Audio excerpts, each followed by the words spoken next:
वैसे guys I hope you are doing well. I am Veer, welcome to study और army. तो कैसे हो मेरे दोस्तों, मैं आशा करता हूँ शानदार तरीके से आप लोग अपनी लाइफ को एंजॉय कर रहे हो, अपनी सेहत, फैमिली और पाई का ध्यान काफी अच्छे से रख रहे हो। अगर मैं एक छोटी सी प्यारी सी बात बोलूँ तो इसमें से आप लोग कितने लोग सहमत होंगे यहाँ पर कि हाँ ये बात सही है। अगर आप लोग इसको थोड़ी सी देर के लिए सोचेंगे तो फिर आप लोग को इसका रिजल्ट भी मिल जाएगा कि सही है फिर गलत है। चलिए देखते हैं कितने लोग सहमत होते हैं। भाग्यशाली वह नहीं होते हैं जिन्हें सब कुछ अच्छा मिलता है, बल्कि वह होते हैं जिन्हें जो मिलता है उसे वे अच्छा बना लेते हैं। तो इस जो स्टेटमेंट जो मैंने आप लोगों के सामने दी है, आप लोग इससे कितना सहमत हैं? ये बात जो बोली गई है सही है या फिर गलत है? मतलब आप लोग इससे कितना सहमत है कि हाँ जिन लोगों को सब कुछ मिलता है वो भाग्यशाली नहीं होते हैं, वो लोग भाग्यशाली होते हैं जिनको जो मिलता है उसको और अच्छा बना लेते हैं। इसके पीछे आप तर्क दिया जाए तो आप लोग क्या तर्क बोलोगे? देखिए जो मैं सोचता हूं मैं आप लोग को बताता हूं, बाकी आप लोग देखिएगा। एक इंसान है जिसके घर वाले उसके लिए एक शानदार सी गाड़ी छोड़कर गए हैं, एक अच्छा सा मकान छोड़कर गए, उसके पास में सारे ऐशो आराम के साधन है, सारी चीजें हैं जो उसको नॉर्मली एक जिंदगी बिताने के लिए होनी चाहिए, तो सारी फैसिलिटी उसके पास है, ठीक है। पर लेकिन एक दूसरा इंसान है जिसके पास में सारी फैसिलिटी नहीं है, उसने अपनी मेहनत के बलबूते पर उसने काफी सारी फैसिलिटी अपनी जिंदगी में वो लेकर आया। एक अच्छी खासी गाड़ी है, एक अच्छा खासा मकान है, सारी चीजें अपनी स्टैब्लिश की उस इंसान ने, एक वो इंसान है। तो इनमें से कौन से इंसान को आप लोग ज्यादा बेहतर तरीके से बोलोगे कि ये जिंदगी को शानदार तरीके से जी रहा है? अब आप लोग ये देखिए, जिंदगी जो ना होती है वो बिल्कुल साइन वेव की तरीके से होती है, कभी हाई तो कभी लो, इस तरीके से चलती है। अब मान लीजिए इस इंसान की जिंदगी में कोई प्रॉब्लम आ गई, दिक्कत आ गई, ये इंसान जरा सी देर में उसका सॉल्यूशन निकालेगा क्योंकि वो प्रॉब्लम से जूझ जूझ कर यहां पर पहुंचे हैं, उसको पता है कि लाइफ में कहां कहां पर क्या क्या दिक्कत होती है। पर इस इंसान के सामने जिद एक बार भी यहां पर कोई दिक्कत आ गई, प्रॉब्लम आ गई, तो उसी दिन वो यहां पर चित हो जाएगा। चित होने के देखिए सातों खाने चित हो गया, एक तरीके से दंगल में ये वर्ड यूज किया है कि इसको चित कर दिया। तो ये चीज आप लोगों को देखने को मिलेगी, जिंदगी उसको पटक कर मारेगी। ये जो इंसान है जिसने जिंदगी में कभी कुछ कर नहीं खाया, जो भी मिला है उसको एक तरीके से एक नहीं कहते हैं कि बस बना बनाया मिल गया, बाप दादा सब छोड़कर चले गए, तो उसमें अपनी लाइफ को एंजॉय कर रहा था। जिस दिन लाइफ में दिक्कत आएगी उसी दिन सबसे पहला वो क्या सोचेगा कि यार सुसाइड कर लेता हूं, लाइफ तो बड़ी टफ है। पर लेकिन इस इंसान के सामने कितनी भी सारी दिक्कत क्यों ना आ जाए, ये इंसान हमेशा पता है कि हाँ ये जो इस तरीके से जो दिक्कत है ये सब लाइफ का पार्ट होती है, और ये हम लोग को कमजोर बनाने के लिए नहीं आती है, हम लोग को स्ट्रॉन्ग बनाने के लिए आती है। अगर इनसे झेलकर आप लोग आगे निकल जाओगे तो आप लोग का एक अपग्रेडेड वर्जन सामने निकल कर आएगा, तो आप लोग की एक बेहतरीन लाइफ सामने निकल कर आएगी। अब दोनों इंसानों में से कौन सा इंसान आप लोग को बनना है, ए या फिर बी? आप लोग ये कमेंट बॉक्स में बता सकते हैं कि कौन सा इंसान आप लोग बनना ज्यादा पसंद करेंगे, कौन से इंसान की लाइफ आप लोग जीना ज्यादा पसंद करेंगे। कमेंट बॉक्स ओपन है तो आप लोग अपनी राय बता सकते हैं। बाकी आप लोगों को कोई और इसके अलावा राय देनी हो तो अपनी राय उसमें बताएगा। आप लोग दो वीडियो है यार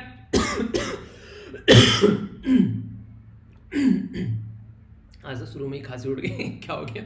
दो वीडियो है, अगर डेली रेगुलर आप लोग इनको देखकर चलोगे तो आप लोग देख सकते हैं जो भी अभी आप लोगों के रिसेंटली एग्जाम हो रहे हैं, तो कई सारे बच्चे मेल भी कर रहे हैं मुझे, तो इससे आप लोग एक अंदाजा लगा सकते हैं करंट अफेयर आप लोगों का कैसा चल रहा है। ठीक है, देखिए ऐसे पता नहीं चलेगा आप लोग जो भी एग्जाम नहीं दे रहे हैं बस करंट अफेयर पढ़े जा रहे हैं। एग्जाम देकर देखो, कुछ टेस्ट लगाकर देखो, आप लोगों को समझ में आएगा कि हाँ किस लेवल पर मैं आप लोगों को करंट अफेयर पढ़ा रहा हूं। उन्हें कहते हैं कि चेक तो कर देखो एक बार कि जो प्रोडक्ट दिया जा रहा है वो सही चलता है कि नहीं चलता है। उन्हें कहते हैं कि मोबाइल ले आए दुकान से चलाकर तो देखो कि हाँ मोबाइल सही है कि नहीं है। तो जो प्रोडक्ट मैं आप लोगों को दे रहा हूं एक बार चेक कर इसको देखते रहा करो कि आप लोग करंट अफेयर को अटेम्प्ट कर पा रहे हो या नहीं कर पा रहे हो, और करंट अफेयर जितना मैं पढ़ा रहा हूं उसमें से कितना आ रहा है। ठीक है, अभी कई सारे बच्चे पेपर देख रहे हैं तो बोल रहे हैं कि सर 10 में से 10 क्वेश्चन आ गए। ठीक है, तो देखिए करंट अफेयर कहीं छूट नहीं रहा है, जो इंपॉर्टेंट है वो आप लोगों को एकदम देखने को मिलेगा, चाहे कोई भी पेपर देकर क्यों ना हो। बस थोड़ा सा जो कमी देखने को मिलेगी, जो मुझे हमेशा मेल में भी लिखी मिलती है, वो है कि आप लोग रिवीजन काफी कम करते हैं। रिवीजन करते रहिए, कई बार तो मैं ही कोशिश करा देता हूं, बाकी आप लोग थोड़ा सा अगर एफर्ट डालेंगे तो करंट अफेयर आप लोग कवर हो जाएगा, और करंट अफेयर कवर कर लिया तो पेपर कब्जे में आ जाता है भाई साहब, एक तरीके से आप लोग ऐसा बोल सकते हैं। ठीक है, बाकी आप लोग समझदार हो, ज्यादा भाषण दूंगा नहीं मैं, आप लोग जानते हैं कि किस तरीके से जिंदगी को लेकर चलना है, तो टकटकी लगाकर ये लेक्चर देखना, शानदार तरीके से आप लोग लेक्चर को एंजॉय करोगे। पहले एक बार देख लेते हैं क्या क्या हम लोग आज डिस्कस करने वाले हैं इस लेक्चर के अंदर, फिर आप लोगों के लिए न्यूज डिस्कस करूंगा। पहले एक बार ओवरव्यू ले लेते हैं लेक्चर का। बात की जा रही है यहाँ पर कैवेट क्लास स्टील्थ, ये शिप के बारे में, एक जहाज बोल सकते हैं, पानी का जहाज नॉर्मल तरीके से अंडरस्टैंड करने के लिए। अभी हमारी कंट्री में गोवा शिपयार्ड लिमिटेड को टेक्नोलॉजी ट्रांसफर की गई है एक कंट्री के द्वारा। वो कंट्री जो है दो तो अपना प्रोवाइड कराएगी और दो हमारी कंट्री में बनाए जाएंगे। अब ये कौन सी कंट्री है जो टेक्नोलॉजी ट्रांसफर कर रही है मेक इन इंडिया प्रोजेक्ट के तहत? हमारी कंट्री में गोवा शिपयार्ड लिमिटेड है। कहां पर? ये गोवा के अंदर में शिपयार्ड लिमिटेड कंपनी, जिसके तहत ये सारी चीजें देखने को मिलेगी। तो बेसिक क्वेश्चन है यहाँ पर आप लोगों को लिखने के लिए आता है कुछ इंटरनेशनल रिलेशन में इस कंट्री के बारे में, तो वहां पर भी आप लोग ऐसे पॉइंट यूज कर सकते हैं। आईएनएस चिल्का, ये आप लोगों को बताना है। आईएनएस चिल्का जो है यहाँ पर ये एक कोस्टल स्टेट कहां पर लोकेटेड है, बेसिकली जहां पर चिल्का लेक भी आप लोगों को देखने को मिलेगी। या फिर क्वेश्चन ये पूछा जा सकता है कि चिल्का लेक जो है वो किस राज्य के अंदर लोकेटेड है, ठीक है। तो ये है क्वेश्चन बेसिकली। ट्रिब्यूनल के बारे में आप लोगों ने कई बार सुना होगा। ट्रिब्यूनल एक तरीका कोर्ट होता है हमारे देश में, जो कई तरीके के ट्रिब्यूनल पाए जाते हैं, जैसे कि नेशनल ग्रीन ट्रिब्यूनल का भी नाम आप लोगों ने सुना होगा, ठीक है। तो इस तरीके से कई सारे ट्रिब्यूनल होते हैं। तो ये जो ट्रिब्यूनल होते हैं ये बेसिकली हमारी कंट्री में ओरिजिनल कॉन्स्टिट्यूशन का पार्ट नहीं थे, जब हमारा संविधान ओरिजिनल था, नहीं, इसको बाद में ऐड किया गया। अब भाई साहब जब बाद में ऐड कर दिया गया तो कौन सा संविधान संशोधन किया गया और किस साल में किया गया जब इनको ऐड किया गया, एक प्यारा सा क्वेश्चन एग्जाम में आप लोग का बन जाएगा। तो हल्का सा आइडियाज के बारे में रखिएगा, बाकी तो आर्टिकल में डिटेल में मैं डिस्कस करूंगा ही। कौन सा आर्टिकल है हमारे संविधान के अंदर में जो इंडियन कॉन्स्टिट्यूशन के द्वारा प्रोवाइड कराया जाता है कि सेंट्रल गवर्नमेंट और स्टेट गवर्नमेंट के बीच में, सॉरी, अगर दो स्टेट गवर्नमेंट के बीच में कल को यहां पर पानी को लेकर लड़ाई होता है तो सेंट्रल गवर्नमेंट वहां पर उनके बीच में उनकी लड़ाई को सुलझाएगी। तो ये इंटर स्टेट जो रिवर डिस्प्यूट होता है उसके बारे में आप लोग बात कर सकते हैं। तो यहां पर ये कॉन्फ्लिक्ट होना स्टार्ट हुआ था मेनली 1956 के बाद में, जब राज्य जो थे वो डिवाइड होना स्टार्ट हुए, एक राज्य में से निकाल कर अलग अलग राज्य बनना स्टार्ट हो गए। तो इसलिए यहां पर ये काफी ज्यादा न्यूज में रहता है। इसके बारे में आप लोग बताइए कौन सा आर्टिकल है यहां पर। अगर बात करें यहां पर इस कंट्री का नाम आप लोगों को बताना है जो कि वर्ल्ड में पहली कंट्री बन गई जिसने ऑल वुमेन यहां पर कंटीजेंट भेजा यूएन के अंदर, जो पीस कीपिंग फोर्स है। देखिए जिस तरीके से हमारे देश में आर्मी, एयरफोर्स, नेवी है, इसी तरीके से फोर्स है यूएन यानी कि यूनाइटेड नेशन की। यूनाइटेड नेशन की फोर्स कहां से आती है, अलग अलग कंट्री हैं जो अपने मेंबर यहां पर भेजती है। आखिर अलग अलग कंट्री क्यों भेजेगी अपने मेंबर यहां पर मरने के लिए, तो इसलिए भेजा जाता है क्योंकि एक तरीके से यहां पर इसलिए लोग जाना भी पसंद करते हैं। ऑपरेशन तो काफी क्रिटिकल जगह पर होते हैं पर लेकिन इनकी जो सैलरी होती है वो बड़ी अच्छी हो जाती है। तो कई बार आप लोगों ने सुना होगा, अगर आसपास में कोई फौज में है तो आप लोगों ने कई बार सुना होगा कि हाँ वो बाहर जा रहा है, ठीक है, उसको बहुत सारे पैसे कमा कर लेकर आएगा। नॉर्मली लोकल एरिया में ऐसे शब्द आप लोगों ने सुने होंगे। तो वो यूएन पीस कीपिंग ऑपरेशन के अंदर जाता है वो इंसान, ठीक है। तो कौन सी कंट्री है यहां पर जिसने पहला ऑल वुमेन ये यहां पर कंटीजेंट भेजा था यूएन के अंदर में 2007 में, जो पहली कंट्री बनी थी। अगर बात करें नेक्स्ट यहां पर ये इकोनॉमी के अंदर क्वेश्चन है, ईपीएफओ के अंदर भी आप लोगों से ऐसे क्वेश्चन पूछे जा सकते हैं। खासकर अगर बात की जाए इकोनॉमी के सेक्शन के अंदर में जी सैप के बारे में बात की जा रही है। जी सैप क्या है पहले तो आप लोगों को ये बताना है, और यहां पर ओएमओ तो ये क्या है, इसकी फुल फॉर्म क्या है, इसके बारे में बात करना है। बेसिकली सेंट्रल गवर्नमेंट क्या करता है, सेल करता है जो गवर्नमेंट सिक्योरिटी है और इसी के साथ में परचेज भी करता है, बाई बैक करता है। तो सेल करने से कैसे होती है लिक्विडिटी, बढ़ती है घटती है, और परचेज करने से कैसी होती है, बढ़ती है घटती है लिक्विडिटी, इसके बारे में आप लोगों को बताना है। अगर छोटा सा कॉन्सेप्ट आप लोग समझ जाएंगे तो ये क्वेश्चन आप लोगों को टफ नहीं लगेगा सुनने में, बोलेंगे यार ये पिद्दी सा क्वेश्चन था, ठीक है, तो आप लोग समझ जाएंगे। तो इसलिए बोलता हूं कि कोई भी क्वेश्चन अगर पढ़ा करो, कॉन्सेप्ट को समझा करो, एग्जाम में तुरंत कॉन्सेप्ट आप लोगों से पूछे जाते हैं। रिसेंटली हमारी कंट्री में अगर आप लोग बात करेंगे, एक न्यू स्पीसी अभी डिस्कवर की गई है मेंढक की, जिसका नाम रखा गया अदी कास्केड फ्रॉग, ठीक है। तो यहां पर अदी कास्केड जो फ्रॉग है यहां पर ये आप लोग ये बताना है कौन से राज्य में इसको भी डिस्कवर किया गया है। अदी कास्केड जो फ्रॉग है यहां पर इसको अमोलोफस ये अदिकोला ये यहां पर इसका साइंटिफिक नेम आप लोग बोल सकते हैं। ये कुछ पर्टिकुलर एक ट्राइबल कम्युनिटी है यहां पर जिससे इसका नाम निकाला गया, वो ट्राइबल कम्युनिटी कौन सी है, और एक हिली एरिया है जहां पर ये मेंढक पाया जाता है, उस हिली एरिया का भी नाम आप लोग बताना है, और ये ट्राइबल कम्युनिटी भी पाई जाती है। और कौन से राज्य के बारे में बात करिए तो मैंने आप लोगों से क्वेश्चन पूछा ही है। तो एक ही क्वेश्चन में से कई सारे क्वेश्चन भी आप लोगों के निकल जाते हैं, तो इसे मल्टीपर्पज क्वेश्चन कहते हैं। जिस तरीके से आप लोगों ने सुना ना मल्टीपर्पज प्रोजेक्ट होते हैं, तो ये हमारा मल्टीपर्पज क्वेश्चन है जो कि आप लोग कई सारे जो कॉन्सेप्ट बताकर जाएगा। तो ये इस तरीके से आप लोग समझिएगा। आइए सबसे पहले बात कर लेते हैं एक इंपॉर्टेंट डे के बारे में, जो बात की जा रही है वुमेन इक्वलिटी के बारे में। तो वुमेन इक्वलिटी से रिलेटेड इंपॉर्टेंट डे के बारे में अगर आप लोगों से कोई पूछे किस दिन सेलिब्रेट किया जाता है, तो ये सेलिब्रेट किया जाता है 26 अगस्त को। एक तरीके से अमेरिकन वुमेन के द्वारा कॉन्स्टिट्यूशन के अंदर में वोटिंग राइट के लिए लड़ाई की थी। आप लोग समझिए हमारे देश में आप लोग अगर अपने देश के अंदर में हैं तो ये देश में आप लोग एक तरीके से शुक्रिया अदा कीजिए अल्लाह भगवान गॉड का, जिसका भी आप लोग हैं, क्योंकि इस देश के अंदर ये एक ऐसी पहली इकलौती कंट्री है जिसने अपना संविधान बनाकर सबसे पहले यहाँ पर वुमेन और मैन और एक तरीके से हर एक उस इंसान को जिसकी एज 18 साल या फिर उससे ऊपर हो चुकी है उसको वोटिंग राइट दिया है। हालांकि ये पहले 21 साल था, फिर संविधान में संशोधन किया गया, इसको 18 साल कर दिया गया। ये क्वेश्चन कई बार एग्जाम में पूछा जा चुका है कि कौन सा संविधान में संशोधन किया गया है। क्वेश्चन है आप लोगों के लिए, कई बार तो मैं भी बता चुका हूं, अब आप लोग थोड़ा सा ट्राई कीजिए, होमवर्क के तौर पर आप लोग इसको रख लीजिए कि संविधान में कौन सा संशोधन किया गया। बाकी कॉन्स्टिट्यूशनल जो राइट यहां पर भी प्रोवाइड कराया जाता है हमारी कंट्री में, उसमें कोई भी भेदभाव नहीं होता है मेल और फीमेल के अंदर, जबकि ये नॉर्मली आप लोगों को मैक्सिमम कंट्री के अंदर आप लोगों को ये भेदभाव देखने को मिल जाएगा। तो इसीलिए यार कहते हैं कि हमारी कंट्री जो है वो वर्ल्ड में बेस्ट कंट्री है, पर्सनली मुझे तो लगती है, बाकी आप लोगों का यानी कि आप लोगों का पता नहीं है कि आप लोग इसको किस तरीके से देखते हैं, पर लेकिन मुझे पर्सनली ये लगती है कि हमारी कंट्री बेस्ट कंट्री है वर्ल्ड में। आप लोगों को जितनी आजादी अपने देश से मिल जाएगी, शायद ही कोई देश होगा इस धरती पर जहां पर आप लोगों को इतनी आजादी मिल जाएगी। चलिए यहां पर बात की जा रही है ये एक तरीके से वोटिंग राइट के बारे में, और ये जो डे है ये बात करता है वुमेन इक्वलिटी के बारे में। तो आप लोगों को पता है हमारे संविधान में जब फंडामेंटल राइट के अंदर जाएंगे आप लोग पार्ट 3 के अंदर में, तो वहां पर राइट टू इक्वलिटी के बारे में बात की जाती है। तो राइट टू जो इक्वलिटी है यहां पर, उसके बारे में अगर मैं आप लोगों से पूछूं किस आर्टिकल से किस आर्टिकल के बीच में आती है, तो चलिए ये क्वेश्चन मैं आप लोगों को बता देता हूं। बाकी ये संविधान में संशोधन करके कौन सा संशोधन किया गया था जब 21 से 18 साल की गई थी वोटिंग एज, ये आप लोगों को बताना है। राइट टू इक्वलिटी जो आता है वो 14 से लेके 18 तक आप लोगों को देखने को मिलेगा, और यहां पर सारी इक्वलिटी की बात की जाती है बेसिकली, ठीक है। तो ये फंडामेंटल राइट का पार्ट है हमारे संविधान के अंदर में, ठीक है। आर्टिकल 15 आप लोगों ने मूवी देखी होगी आयुष्मान खुराना की, तो वहां पर काफी बड़ी दिक्कत देखने को मिलती है सोसाइटी के अंदर, तो उनका सोल्यूशन निकाला जाता है। बाकी वुमेन के लिए इक्वलिटी के बारे में बात करें तो यहां पर अभी फोकस इसके ऊपर किया जा रहा है। तो बेसिक इंफॉर्मेशन है, कोई कंफ्यूजन आप लोगों को नहीं रखना है, ठीक है। अभी मेल पढ़ रहा था, एक बच्चे के द्वारा मेल किया गया। ऐसे मेल देखकर मुझे कई बार ऐसा लगता है कि मैंने कहा क्या सोचकर इस तरीके के मेल लिखे जाते हैं कई बार आप लोगों के द्वारा। इनके द्वारा लिखा गया, सर मेरा गांव जो है वो सिटी से काफी दूर है, मैं मोबाइल रिचार्ज करवाने नहीं जा पा रहा हूं, इसलिए मेरा मोबाइल रिचार्ज कर दीजिए। क्या आप लोगों ने कभी उस इंसान के बारे में सुना है जिस इंसान के पास में पैसा ही नहीं है मोबाइल को रिचार्ज करवाने के लिए? आपके पास में जाने के एक तरीके से दूर है थोड़ा सा, तो वहां पर जाकर आप लोगों को रिचार्ज करवाना है।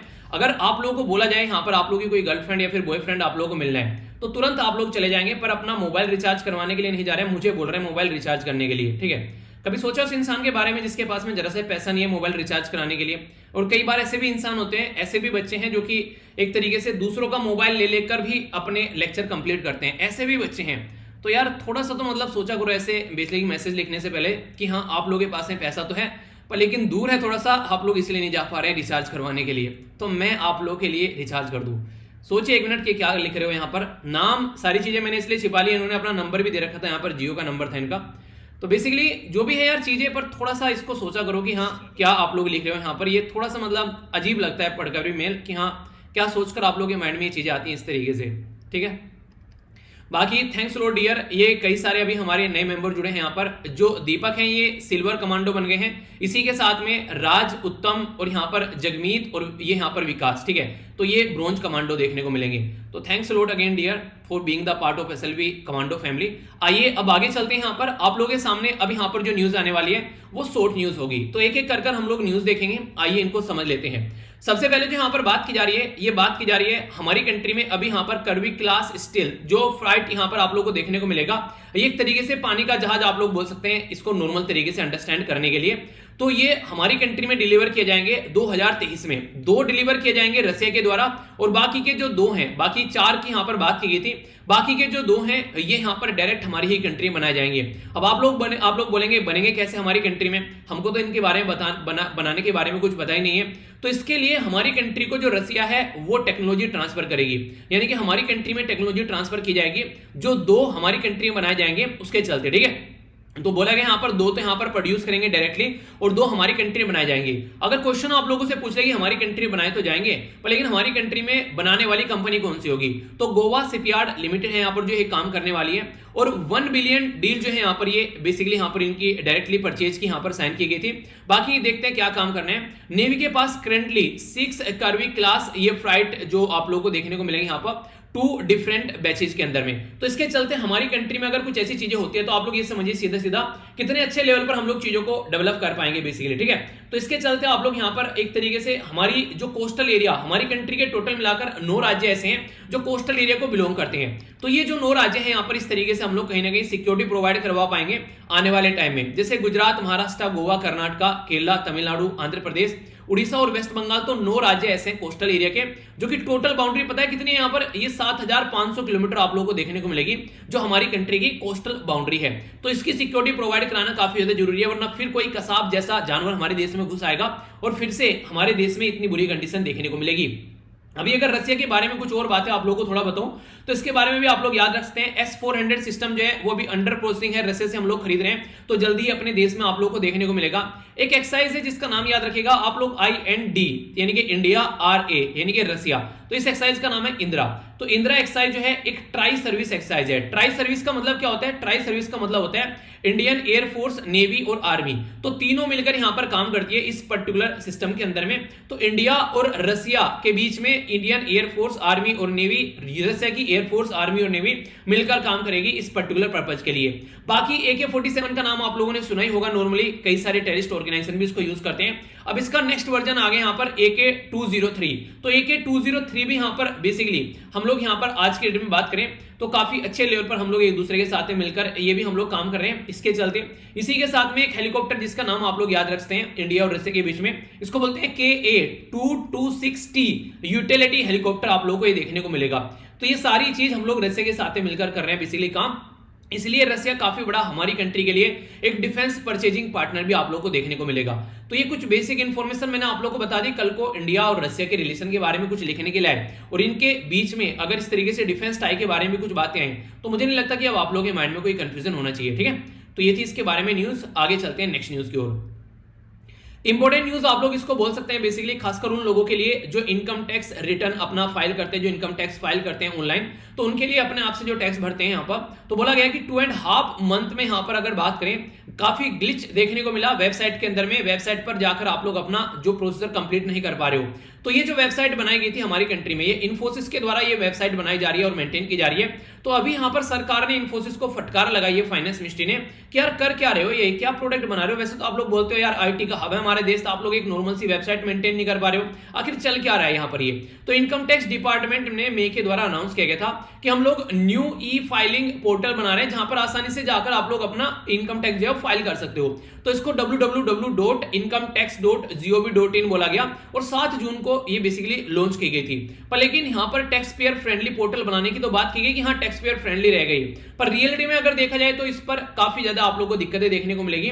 जो भी यहां पर एक तरीके से अपना जो एक तरीके से यहां पर इंटरेक्शन करने की कोशिश कर रहा है, अपलोड करने की कोशिश कर रहा है, जो भी वो प्रॉपर वे में यहां पर चीजें अपडेट नहीं हो पा रही है। तो इन्फोसिस जो है यहां पर अगर बात करें, इन्फोसिस से 2019 में यहाँ पर एक तरीके से इसको अवार्ड दिया गया था, कॉन्ट्रैक्ट दिया गया था यहाँ पर कि आप लोगों को यहाँ पर ये काम करना है। तो अंडर प्रोसेसिंग चल रहा था, तो 63 डेज इन 1 डे यहाँ पर बेसिकली बात की जा रही है कि अगर बोला गया कि रिड्यूस की जाएगी प्रोसेसिंग टाइम यहाँ पर, जो basically from 63 days to 1 day. ठीक है, या ना एक तरीके से यहाँ पर काफी फास्ट तरीके से चीजों को यहाँ पर करने की कोशिश की जा रही है। पर लेकिन रियलिटी में अगर आप लोग देखेंगे तो एक तरीके से जो बोला जाता है तो उस तरीके से चीजें नहीं देखने को मिलेगी। ठीक है, जैसे मैं बोलता हूँ कि सातों के सातों दिन आप लोगों को वीडियो देखने को मिले, ठीक है, फिर मैं बोलूं कि बीच में 2 दिन गायब हो गया, कभी बोल दूं मेरे सर में दर्द है, कभी बोल दूं मेरे को एक्चुअली फीवर हो रहा है, कभी बोल दूं यार थोड़ा बाहर जाना पड़ गया। ये सारे काम होते हैं जिंदगी में, पर लेकिन वीडियो नहीं रुकती है। रीजन क्या है? रीजन उसका सीधा सीधा ये कि क्योंकि मुझे पता है कि ये लाइफ का पार्ट है कि हाँ एक तरीके से बीमारी आएगी, कहीं जाना भी पड़ेगा, इधर उधर निकलना भी पड़ेगा, पर लेकिन उसी तरीके से अपने काम को मैनेज करना इंसान को आना चाहिए। ये पार्ट है लाइफ का, तो आप लोगों के पास में आर्ट आना चाहिए। कहते हैं problem is the part of life और how to deal with this problem you should know the art of life. तो ये सारी चीजें अगर आप लोग मेंटेन कर पाते हैं तो ही आप लोग चीजों को अच्छे से लेकर चल पाएंगे, वरना फ्रस्ट्रेट रहेंगे और रोते रहेंगे। तो अभी यहाँ पर जो बेसिकली सलील पाक है, यहाँ पर ये कौन है? ये आज की डेट में MD और CEO है यहाँ पर इन्फोसिस के। तो उनको बुलाकर फटकार लगाएगी कि यार ये चल क्या रहा है, चीजें सुधारो। ये आपने तो बिल्कुल मतलब एक तरीके से सांगी भर दी यहाँ पर, तो उसके चलते यहाँ पर ये न्यूज में आ गया। ठीक है, तो अगर क्वेश्चन कोई पूछ ले आप लोगों से कि इनकम टैक्स जो यहाँ पर डिपार्टमेंट की जो वेबसाइट है वो कौन यहाँ पर मेंटेन कर रहा है, तो इन्फोसिस हमारी कंट्री में बेसिकली मेंटेन करती है। ठीक है, तो ये बेसिकली किस मिनिस्ट्री के अंडर में आता है? तो मिनिस्ट्री ऑफ फाइनेंस के अंडर में आप लोगों को ये देखने को मिलेगा। ओके, तो ये बेसिक इंफॉर्मेशन है। आगे चलते हैं, काफी इंटरेस्टिंग एक न्यूज आप लोग बोल सकते हो, बेसिकली खासकर दिल्ली के बारे में, जहां पर आप लोगों को देखने को मिलता है कि वर्ल्ड में सबसे पोल्यूटेड अगर कैपिटल के बारे में बात करें तो दिल्ली आप लोगों को टॉप पर देखने को मिल जाएगी। तो उसके चलते इतना तो बनता है कि यार कम से कम दिल्ली को थोड़ा सुधारा जाए। तो उसी के चलते यहाँ पर क्या किया गया दिल्ली गवर्नमेंट के द्वारा, उनके द्वारा अभी यहाँ पर स्मोक टावर लगा दिया। तो स्मोक टावर क्या करेगा यहाँ पर? ये बेसिकली जो हवा है उसको प्यूरिफाई करेगा और कहीं ना कहीं आप लोग बोल सकते हैं कि एक अच्छे लेवल पर यहाँ पर जो पोल्यूशन फ्री हवा प्रोवाइड कराएगा दिल्ली के अंदर में। तो इसके चलते यहाँ पर अभी स्मोक टावर जो लगाया गया यहाँ पर, तो उसी के बारे में बात की जा रही है। तो किस लिए लगाया जा रहा है? क्वेश्चन बन जाए अगर आप लोगों से सीधा सीधा, तो भाई साहब ये जो है पोल्यूशन को कम करेगा, सीधा सीधा ये आप लोग याद रखना। 24 मीटर की हाइट का देखने को मिलेगा, 8 स्टोरी जो बिल्डिंग आप लोग इसके अंदर नजर आएंगी 18 मीटर का कंक्रीट टावर देखने को मिलेगा टॉप पर, 6 मीटर हाई कैनोपी आप लोगों को देखने को मिलेगी। इसी के साथ में यहाँ पर ये बेसिकली इसकी चौड़ाई, लंबाई, ऊंचाई और क्या क्या चीजें वो बताई गई हैं, ये इंपॉर्टेंट नहीं है। 40 के करीब फैन देखने को मिलेंगे 10 ईस्ट साइड, यानी कि चारों साइड में यहाँ पर एक तरीके से 10-10 फैन आप लोगों को देखने को मिलेंगे। अब कुछ इंपॉर्टेंट बातें, यहाँ पर डिस्चार्ज करेगा 25 क्यूबिक मीटर पर सेकेंड एयर, तो इसके चलते आप लोग समझ सकते हैं काफी बड़ा इंपैक्ट डालेगा। और यहां पर 1000 के करीब क्यूबिक मीटर पर सेकंड के हिसाब से यहां पर जो है ये एक तरीके से जो वॉल इनसाइड जो लेगा और बेसिकली फिल्टर करेगा 5000, ठीक है। तो फिलर, तो इसी के चलते जो फिलर है यहाँ पर, जो फैन है यहाँ पर, ये इंपोर्टेड किए गए थे यूनाइटेड स्टेट ऑफ अमेरिका से, क्योंकि ये नई नई चीज जब देश में हम लोग लगाते हैं ना, तो हमारे पास में चीजें होती नहीं है, हम लोग बाहर से परचेज कर लगाते हैं, फिर आराम से भी समझेंगे टेक्नोलॉजी कैसे चल रही है, क्या इंपैक्ट डाल रही है, और अगर फायदा पहुंचाना स्टार्ट कर देगी तो फिर बनाना भी स्टार्ट कर देंगे। तो इसी तरीके से तो जो टावर होता है यहाँ पर बेसिकली ये क्लीनिंग सिस्टम की तरीके से यहाँ पर ये यूज किया जाएगा, जिसके चलते काफी कुछ आप लोग को अच्छा देखने को मिलेगा। ये मेथड जो है ऐसा ही कुछ यहाँ पर यूज किया जाता है बेसिकली चाइना के अंदर, पर हमारे यहाँ पर जो बेसिकली इसकी हाइट रखी गई है, ये रखी गई है 40 मीटर, चाइना के अंदर लगभग 60 मीटर की हाइट के आप लोगों को देखने को मिलेंगे, ठीक है। जिसके चलते यहाँ पर इसको यूज किया जाता है। चाइना हर सिस्टम में अपने आप को आगे रखने की कोशिश करता है, तो यहाँ पर भी पीछे कहां से रहेगा, तो ऐसा आप लोग बोल सकते हैं। चलिए, जो भी है हमारी कंट्री में चीजें आ रही हैं, अपडेट हो रही हैं, वो एक अच्छी बात है। ओके, आगे बढ़ता हूं। अगर रूरल डेवलपमेंट के बारे में बात करें तो ऐसे क्वेश्चन आप लोगों से पूछे जा सकते हैं, यहाँ पर कई बार इस तरह की बातें आ जाती हैं। अभी यहाँ पर बात की जा रही है यूनियन मिनिस्टर जो है जितेंद्र सिंह के बारे में, उनके द्वारा नया पोर्टल जिसका बेसिकली देखने को मिलेगा यहाँ पर भुवन युक्त धारा, तो भुवन युक्त धारा करके यहाँ पर रिसेंटली अभी यहाँ पर देखने को मिला, जिसके अंदर प्लानिंग की जा रही है न्यू MG नरेगा, यानी कि Mahatma Gandhi national rural employment guarantee act. तो इसके चलते यहां पर यूज किया जाएगा रिमोट सेंसिंग, और यहां पर जो जियोग्राफिकल जो बेसिकली सिस्टम होता है उसकी लोकेशन के लिए यहां पर बेसिकली यूज किया जाएगा। तो ऐसा आप लोग बोल सकते हैं, यानी कि एक तरीके से आप लोग बोल सकते हैं कि लोकल एरिया में चीजों को आइडेंटिफाई करने के लिए यहां पर चीजों को यूज किया जाएगा, ठीक है। तो इसके बारे में कई बार आप लोगों से क्वेश्चन भी पूछ ले जाते हैं। देखिए, होता क्या हमारी कंट्री में ये ऐसे सिस्टम क्यों यूज किए जाते हैं, इसका सीधा सीधा मतलब ये है ताकि जो हम लोग जो भी यहाँ पर नहीं घपलेबाजी होती है उसको रोका जा सके। तो यहाँ पर जो GIS सिस्टम यूज किया जाता है इसको बोलते हैं यहाँ पे से कि जियोग्राफिक इंफॉर्मेशन सिस्टम, ताकि पर्टिकुलर एक लोकल एरिया बेस्ड इंफॉर्मेशन आप लोगों के सामने निकल कर आ सके। तो जो युक्त धारा है जियो स्पेशल प्लानिंग पोर्टल यहाँ पर ये एक तरीके की रेपोजिटरी है जहां पर आप लोगों को जियो टैगिंग देखने को मिलेगी, यानी कि वेरियस जो नेशनल रूरल डेवलपमेंट के प्रोग्राम है, MG नरेगा के हो गए, इंटीग्रेटेड वाटरशेड मैनेजमेंट हो गया, पर ड्रॉप मोर क्रॉप हो गया, राष्ट्रीय कृषि विकास योजना हो गया, यानी कि गांव के एरिया में जो भी डेवलपमेंट किए जाते हैं उनसे रिलेटेड फोटो उनके खींचे जाएंगे, उनके फोटो यानी कि उनके पिक्चर लेने के बाद में उनको यहाँ पर अपलोड किया जाएगा ताकि डेटा को इकट्ठा किया जा सके। तो ये पोर्टल जो करेगा फिर यहाँ पर इंटीग्रेट करेगा यहाँ पर थेमेटिक लेयर जो भी है मल्टी जो temporal high resolution earth observation data को यहाँ पर तैयार करेगा, ताकि कल को अगर जरूरत पड़ती है इस डेटा की तो उस डेटा को ढंग से यूज किया जा सके।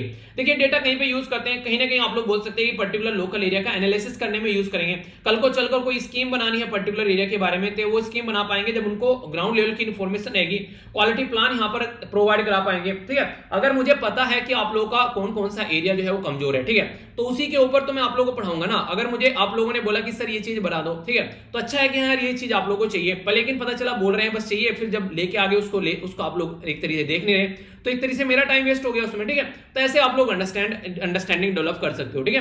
तो इसी के बारे में यहाँ पर बात की जा रही है। अब यहाँ पर जो बात की जा रही है नरेगा के लिए बात की जा रही है, MG नरेगा जिसको बोला गया NREGA, ठीक है। इसको स्टार्टिंग में बोला गया था national rural employment guarantee act. 2005 में ये एक्ट आया, फिर आगे चलकर इसमें MG यानी कि महात्मा गांधी जी का नाम ऐड कर दिया गया।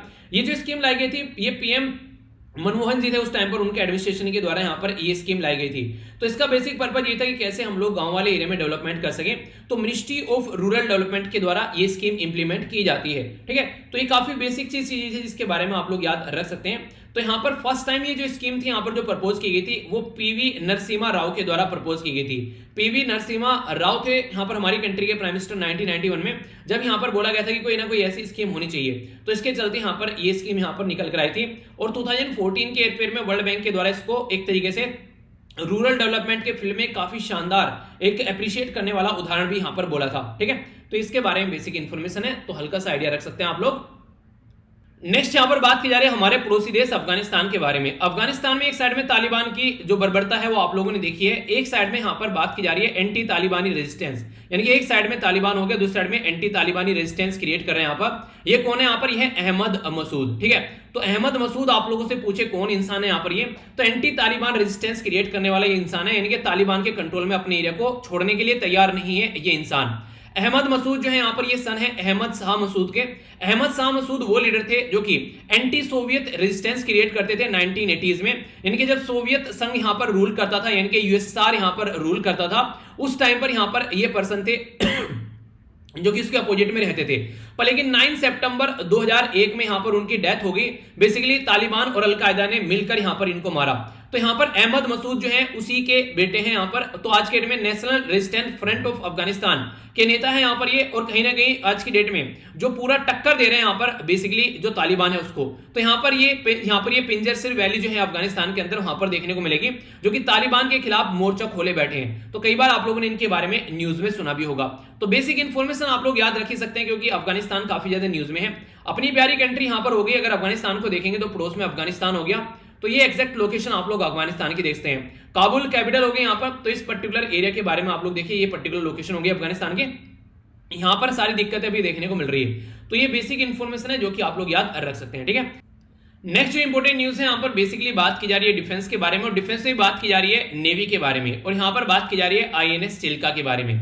चिल्का लेक के बारे में आप लोगों ने सुना होगा। अगर आप लोगों से कोई पूछे चिल्का लेक कहां पर है, तो आंख बंद कर भी आप लोग बता सकते हैं यहां पर ये बेसिकली उड़ीसा के अंदर में है, ठीक है। तो यहां पर आप लोग याद रखें याद रख लीजिएगा। एक बच्चे के द्वारा बोला गया था कमेंट बॉक्स में, सर याद रखने के लिए तरीका मैंने ढूंढा कि चिल्का यानी कि एक तरीके छिलका उड़ा जा रहा है एक तरीके से उड़ीसा के अंदर, ठीक है तो कुछ भी करके याद रख लेना थोड़ा सा, ठीक है।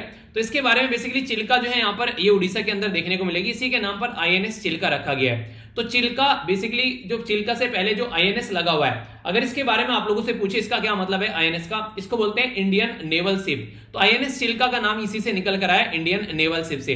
तो आईएनएस चिल्का हो गया यहाँ पर ये। तो आईएनएस चिल्का बेसिकली है क्या? ये आईएनएस चिल्का एक तरीका ये ट्रेनिंग सेंटर है जहां पर जो सेलर है यानी कि एक तरीके से जो नाविक है उनको तैयार किया जाता है यहाँ पर, और मिनिस्ट्री ऑफ डिफेंस के अंदर आप लोगों को देखने को मिलेगा। तो parliamentary standing committee of defence के द्वारा अभी यहाँ पर एक तरीके से विजिट किया गया इस पर्टिकुलर इंस्टीट्यूशन के अंदर में। आईएनएस चिल्का जो कि इंडियन नेवी का, ये यहाँ पर कहां पर है? उड़ीसा के अंदर में लोकेटेड है।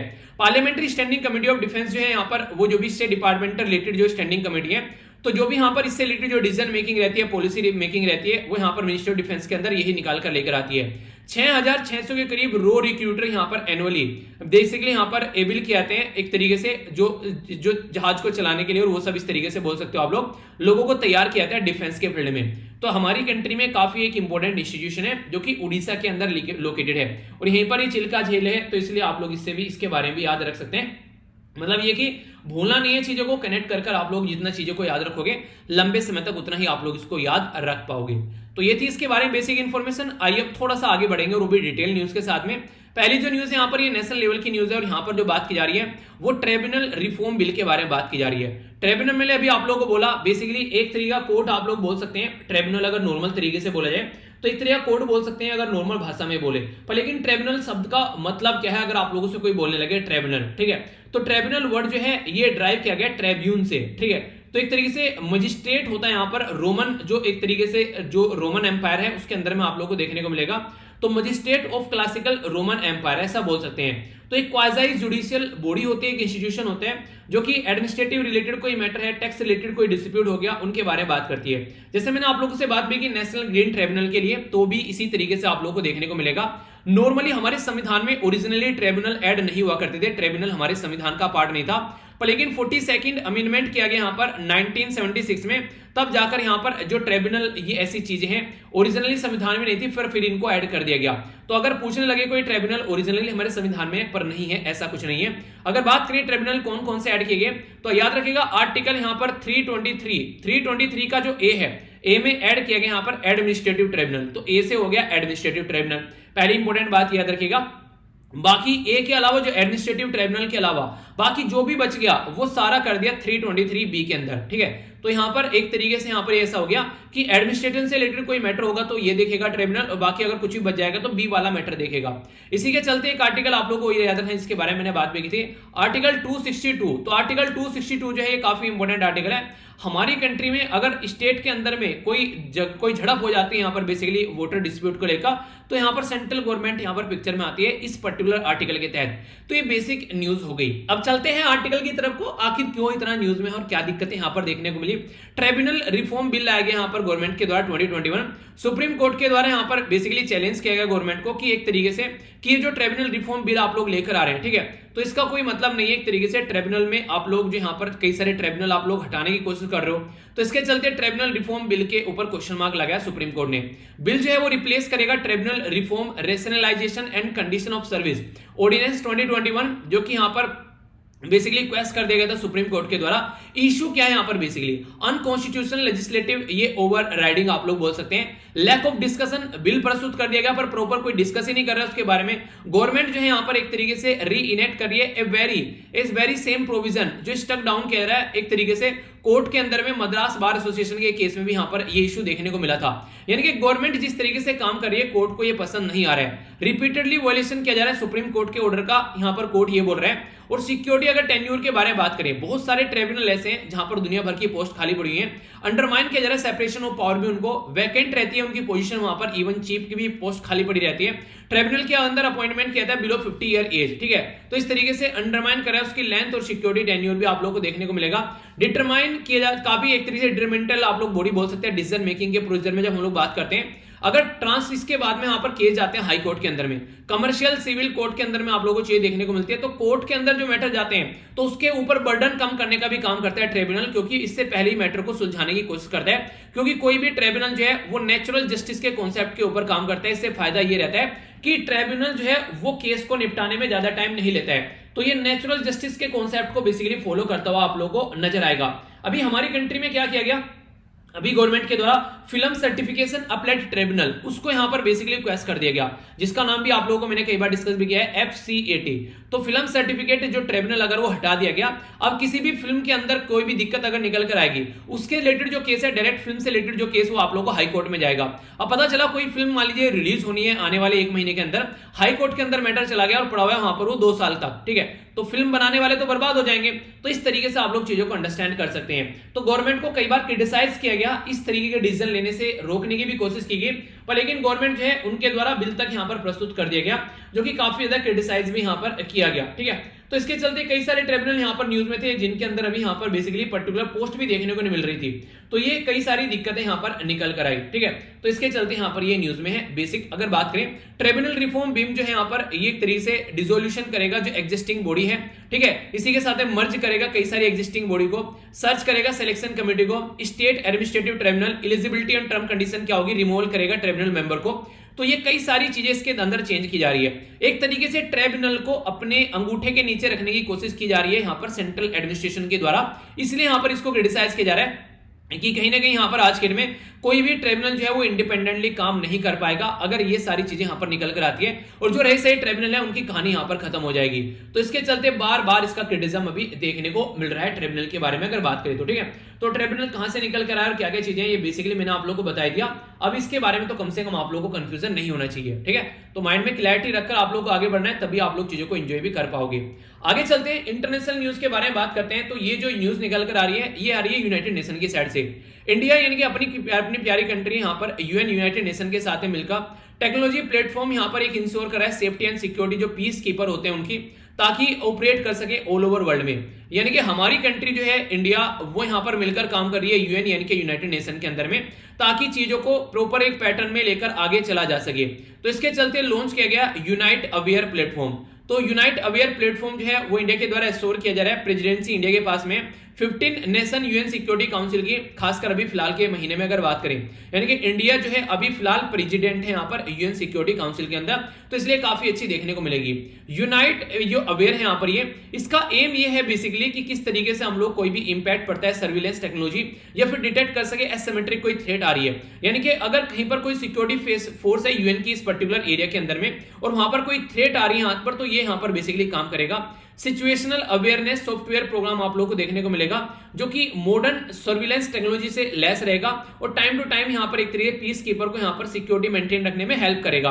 देखिए ऐसा इंडिया क्यों कर रहे हैं, क्योंकि जब पीस कीपिंग फोर्स के अंदर आप लोग जाकर एक बार झांकोगे, उसके अंदर आप लोग देखोगे तो काफी लार्ज स्केल पर हमारी कंट्री के सिटीजन आप लोग को वहां पर नजर आएंगे। तो कम से कम इतना तो बनता ही है कि हम लोग वहां पर कुछ ऐसे हेल्प प्रोवाइड करा सकें। आप लोग बोलोगे सर ये तो बता दो कितने हैं हमारी कंट्री के सिटीजन, अगर उसके बारे में बात करें, ठीक है। तो यहां पर आप लोगों को देखने को मिलेगा बेसिकली इंडिया जो है वो मेजरली काफी बड़ा कंट्रीब्यूशन है यूएन पीस कीपिंग फोर्स के अंदर में। प्रेजेंट टाइम पर हमारे देश के लगभग 5500 के करीब अब भी हमारे देश के यहाँ पर इसके अंदर फोर्स देखने को मिलेंगे यूएन के अंदर में। अगर ऑल ओवर आप लोगों से पूछे आज तक का, अगर मैं आप लोगों से बोलूं कि जब 1948 में जब यहाँ पर ये चीजें स्टैब्लिश की गई थी यूएन पीस कीपिंग मिशन, तब से लेकर अगर आज तक का यहाँ पर टोटल कितने यूएन के पीस कीपिंग मिशन गए हैं, तो टोटल 71 यूएन के पीस कीपिंग मिशन गए हैं। उनमें से 49 के अंदर इंडिया के द्वारा प्रेजेंस दिखाई गई है।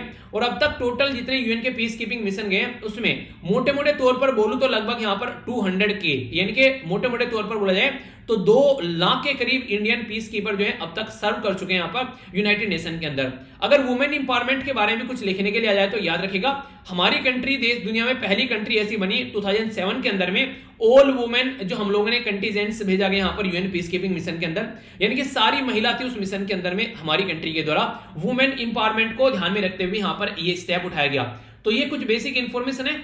अब इतनी इंफॉर्मेशन बता दिया तो यार एक क्वेश्चन तो पूछने का हक बनता है ना। चलिए एक क्वेश्चन बताइए, at present time UN peace keeping force के अंदर में सबसे ज्यादा कंट्रीब्यूशन किस कंट्री के द्वारा दिया जा रहा है इन द फॉर्म ऑफ जो मैन एक तरीके से मैन पावर की फील्ड में, यानी कि पैसों के मामले में नहीं पूछ रहा हूं, ठीक है, खासकर मैन पावर के फील्ड में मैं आप लोगों से पूछ रहा हूं। चलिए टॉप 3 कंट्री बताइए जो मैन पावर में सबसे ज्यादा यूएन को हेल्प कर रही है, और टॉप 3 कंट्री बताइए जो पैसे के मामले में हेल्प कर रही है। ये ऐसे क्वेश्चन है जो कि पहले पूछे जा चुके हैं और आगे भी बन सकते हैं, तो कंफ्यूज जाना नहीं है आप लोगों से अगर इस तरह कोई क्वेश्चन बनता है तो, ठीक है। तो इंडिया के बारे में अगर कुछ और बातें करूं मैं आप लोगों से, इंडिया के द्वारा यहां पर डिप्लॉय किया गया टेक्नोलॉजी प्लेटफॉर्म, खासकर UN department peace keeping operation और इसी के साथ में डिपार्टमेंट ऑफ ऑपरेशनल सपोर्ट, यानी कि एक तरीके से जो भी ऑपरेशन होते हैं उसमें सपोर्ट प्रोवाइड कराने की कोशिश की जा रही है। और प्लेटफॉर्म जो है यहाँ पर ये इनिशिएट करेगा यूएन पीस कीपिंग मिशन, जैसे कि MINUSMA इसी जो माली के अंदर में है, UNIMISS जो साउथ सुडान के अंदर है, UNFICYP जो बेसिकली साइप्रस के अंदर में है, AMISOM जो कि सोमालिया के अंदर में है। तो इंडिया का जो कंट्रीब्यूशन है यहाँ पर ये इस प्रोजेक्ट के अंदर 1.64 मिलियन आप लोगों को देखने को मिलेगा। तो ये कुछ इंपॉर्टेंट फैक्ट हो गए, ठीक है। तो बाकी अगर बात करें यूएन पीस कीपिंग के अंदर में, तो जो ये जॉइंट एफर्ट आप लोगों को देखने को मिलेगा डिपार्टमेंट ऑफ पीस ऑपरेशन, इसी के साथ में डिपार्टमेंट ऑफ ऑपरेशनल सपोर्ट मिलकर यहाँ पर काम कर रहे हैं। फाइनेंशियल जो रिसोर्स है यहाँ पर यूएन पीस कीपिंग ऑपरेशन के लिए वो कलेक्टिव रेस्पॉन्सिबिलिटी रहती है यूएन के मेंबर के, यानी कि यूनाइटेड नेशन के अंदर जो भी मेंबर है उनका कंट्रीब्यूशन यहाँ पर देखने को मिलता है। क्योंकि यार देखिए यूएन की खुद की तो कोई कमाई है नहीं कि यूएन कोई प्रोडक्ट बेचता है उसके बेस पर यूएन जो है सारे काम कर लेगा, ऐसा कुछ आप लोगों को देखने को नहीं मिलेगा। तो जो यूनाइटेड नेशन के जो मेंबर हैं, टोटल मिलाकर जो यूनाइटेड नेशन के मेंबर है, अगर आज के दिन में आप लोगों से पूछूं कि कितने मेंबर हैं यूनाइटेड नेशन के अंदर, तो आप लोग क्या बोलोगे? तो टोटल मिलाकर यूनाइटेड नेशन के अंदर याद रखेगा 193 मेंबर हैं, ठीक है। तो 193 जो मेंबर है यहाँ पर इनका कंट्रीब्यूशन निकल कर आता है, जो कि यहाँ पर बेसिकली काम किया जाता है इनके द्वारा, ताकि जहां जहां पर भी यूएन पीस कीपिंग फोर्स चलती है उनके ऑपरेशन चलते हैं तो ये पैसा जो है इनके द्वारा प्रोवाइड कराया जाता है, उसी के बेस पर यहाँ पर चीजें आगे बढ़ पाती हैं। तो वरना अकेले यूएन के बस की यहाँ पर ये बात नहीं है, तो इसके चलते यहाँ पर ऑपरेशन में कंट्रीब्यूशन हमारा भी रहता है, ठीक है।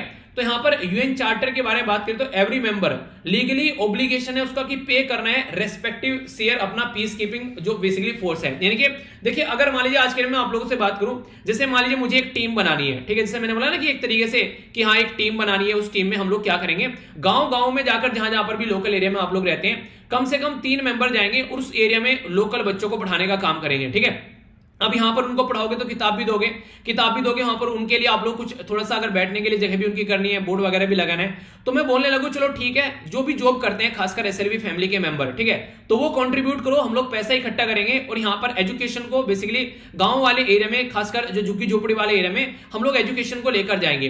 तो ये कैसे पॉसिबल हो पाएगा? तब पॉसिबल हो पाएगा कि सब आगे आए निकलकर और वहां पर चीजें हो पाए। अगर मैं बोलने लगूं कि अकेला मैं यहाँ पर ये काम कर दूंगा तो ये पॉसिबल नहीं है, क्योंकि बैकएंड में कोई सपोर्ट नहीं है, ठीक है। कोई बिजनेस ऐसा चल ही नहीं रहा है कि जहां पर इसके बेस पर बोलूं कि हम ये सारी चीजें देख लूंगा, आप लोगों को टेंशन लेने की जरूरत नहीं है। तो इसलिए यहां पर यूएन का कोई ऐसा सिस्टम ही नहीं है, तो यूएन में कंट्रीब्यूशन जाता है और ये यहां पर एक ऑब्लिगेशन है, यानी कि दायित्व है कि मेंबर को यहां पर कंट्रीब्यूशन देना ही देना पड़ेगा अगर पीस कीपिंग ऑपरेशन चलाना है। या तो वो कंट्रीब्यूशन देंगे, या तो यानी कि पैसा देंगे यहां पर ये, या फिर अपनी फोर्स भेजेंगे यहां पर ये कहीं ना कहीं अपनी फोर्स में से तो मेंबर भेजो। इसीलिए जो अमीर कंट्री है वहां पैसा ज्यादा भेज देते हैं वो, जबकि अपने मेंबर नहीं भेजते हैं। जबकि जो हमारी कंट्री जैसी जो डेवलपिंग कंट्री है वो मेंबर भेजती है, क्योंकि हमारे पास में ज्यादा पैसा नहीं है। तो मैक्सिमम आप लोगों को देखने को मिलेगा जो अमीर कंट्री है उनके लोग कम और पैसा ज्यादा देखने को मिलेगा, और हमारे जैसी कंट्री का आप लोगों को लोग ज्यादा है और पैसा कम देखने को मिलेगा। तो ये डिफरेंस आप लोग यहां पर समझ सकते हैं, और ये कॉमन सेंस का क्वेश्चन भी अगर बन जाए एग्जाम में तो कंफ्यूज आप लोगों को नहीं होना है कि अच्छा ऐसा भी कुछ है, ठीक है। तो ये बेसिक इंफॉर्मेशन मैंने आप लोगों को यहां पर प्रोवाइड करा दी, तो अब कंफ्यूज आप लोग बिल्कुल भी न होना।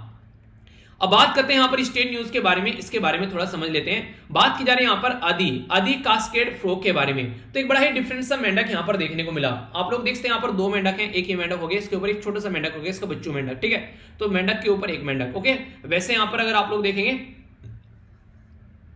कुछ ऐसा आप लोगों को यहां पर ये देखने को मिलेगा। अभी रिसेंटली यहां पर आदि कास्केड जो फ्रॉग है कहां पर पाया गया, अगर डायरेक्ट क्वेश्चन आप लोगों से पूछूं तो ये पाया गया है अरुणाचल प्रदेश के अंदर, नॉर्थ ईस्ट के अंदर। तो ये अभी आप लोगों को देखने को मिलेगा।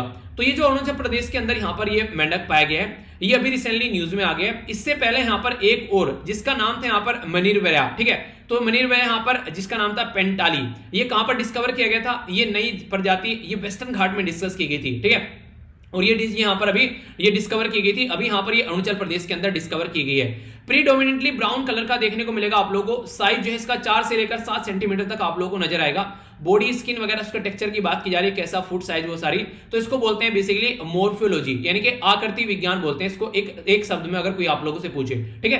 तो इसके चलते यहां पर ये जो मेंढक है इसके बारे में जो स्टडी की जा रही है उसके बारे में बात की जा रही है। अभी अगर बात करें जो इसका नाम यहां से निकल कर आया जिसका नाम है आदि कास्केड, तो यहां पर एमोल्फस एडिकोला, ठीक है। तो ये भी इसका आप लोगों को नाम देखने को मिलेगा। और ये अरुणाचल प्रदेश के अंदर जो आदि ट्राइब है, ठीक है, तो आदि जो ट्राइब है वहां पर आप लोगों को देखने को मिलेगा। खासकर आदि हिल भी पाई जाती है अरुणाचल प्रदेश के अंदर ही। तो अगर आप लोगों से कोई पूछे यहां पर कि आदि हिल या आदि ट्राइब कहां पर है, तो ये अरुणाचल प्रदेश के अंदर में आदि हिल और आदि ट्राइबल, और उसी के नाम पर इसका नाम आदि कास्केड फ्रॉग इसका नाम रखा गया है। अगर मीनिंग देखिए आप लोग, यहां पर आदि का मतलब होता है बेसिकली हिल, माउंटेन का टॉप भी आप लोग इसको बोल सकते हैं। हिस्टोरिकली यहां पर ये अबोर हिल के नाम से जाना जाता है पर्टिकुलर एरिया। तो अगर आप लोगों से कोई पूछने लगे कि अबोर हिल वाला एरिया कहां पर पाया जाता है, तो भाई साहब कंफ्यूज मत होना, ये अरुणाचल प्रदेश के अंदर पाया जाता है ये पर्टिकुलर एरिया। कास्केड जो फ्रॉग है यहां पर इसका जो नाम रखा गया है, ये मैंने अभी आप लोगों को बताया, यहां पर बेसिकली आदि ट्राइब है उसके नाम पर रखा गया है। इसको कास्केड फ्रॉग जो बिलोंग करते हैं यहां पर, ये जीनस एमोल्पस यहां पर पर्टिकुलर आप लोगों को देखने को मिलेगा। एक लार्ज ग्रुप है जो कि यहां पर रेनफोग फैमिली, जो रेंडे आप लोगों को देखने को मिलेगी, लगभग 73 स्पीसीज है इनकी, जो कि Nepal, India, Bhutan, China, Indonesia, मलया पेनिसुला इन एरिया में पाई जाती है। आदि जो ट्राइब है अरुणाचल प्रदेश के अंदर में, ये जो आदि ट्राइब है यहाँ पर बेसिकली ये माना जाता है कि ये साउथ चाइना से यहाँ पर देखने को मिलती है और 16th सेंचुरी में यहाँ पर आई थी। यहाँ पर तिब्बतन बर्मा लैंग्वेज यहाँ पर यूज की जाती है। शेड्यूल्ड ट्राइबल अरुणाचल प्रदेश के अंदर ये कैटेगरी में आती है, ठीक है। तो ये मैंने आप लोगों को बेसिक सारी इंफॉर्मेशन बता दी इसके बारे में, क्योंकि देखिए डायरेक्ट क्वेश्चन आप लोगों से बनते नहीं एग्जाम के अंदर में, आप लोगों से बैकग्राउंड इन्फॉर्मेशन पूछेंगे, और बैकग्राउंड इन्फॉर्मेशन के बारे में अगर आप लोग थोड़ा सा भी बता देंगे तो फिर एग्जामिनर को लगेगा हाँ यार ये तो बच्चा जो है मेहनती है, और एक तरीके से बच्चा जो है ये काम करने लायक है, ठीक है। तो ये आप लोग याद रखिएगा। बाकी यहाँ पर ये इसके बारे में बेसिक इन्फॉर्मेशन मैंने आप लोगों को बताई दी, तो कंफ्यूजन आप लोगों के माइंड में नहीं होना चाहिए, ओके। तो इधर टोटल आज का डिस्कशन, आई होप कि आप लोगों ने इसको एंजॉय किया होगा, तो टकटकी लगाकर देखा होगा। तो देख लेते हैं क्या क्या आप लोगों ने यहाँ पर देखा है, ताकि मुझे भी तो पता रहे क्या क्या सीखा आप लोगों ने।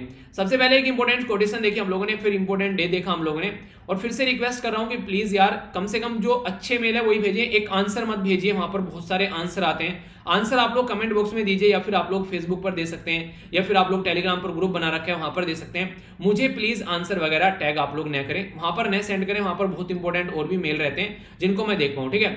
और thanks a lot dear for being the part of SLV commando family.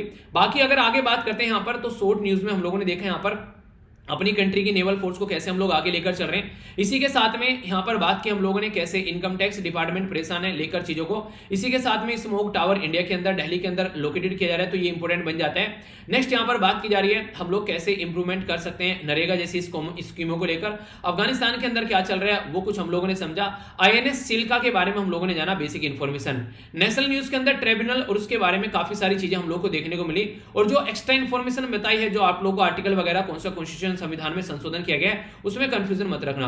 International news में हम लोगों ने यहां पर बेसिकली जो समझा, ये यूनाइटेड अवेयर जो प्लेटफॉर्म है उसके बारे में हम लोगों ने कई सारी बातें जानी, जो कि कंफ्यूजन आप लोगों को नहीं रखना है। नेक्स्ट आदि कास्केड फोग और इसके बारे में डिटेल में हम लोगों ने चीजें देखी, जो कि बिल्कुल कंफ्यूजन नहीं रखना है। अरे एक न्यूज आप लोग की बच गई यार, इकोनॉमी वाली न्यूज बच गई। एक सेकंड, रिव्यू करने का ही फायदा होता है, न्यूज अगर बच जाए तो पता चल जाता है, ठीक है।